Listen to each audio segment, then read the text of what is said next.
Voter లిస్టులో అవకతవకలైతే అడ్డు అదుపు లేకుండా పోయే పరిస్థితికి వచ్చింది.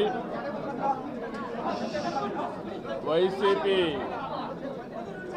ఓడిపోతామనే భయంతో ఈరోజు ఓటర్స్ లిస్టు తారుమారు చేయడానికి దొంగ ఓట్లని ఎన్యూమరేట్ చేయడానికి ప్రయత్నం చేస్తున్నారు.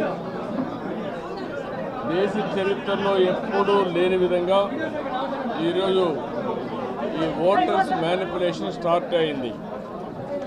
చరిత్రలో ఎప్పుడు కూడా మొన్న కూడా ఎలక్షన్ కమిషన్ చెప్పాను, ఓటర్ లిస్ట్ అనేది ఎన్నికల అధికారులు తయారు చేస్తారు.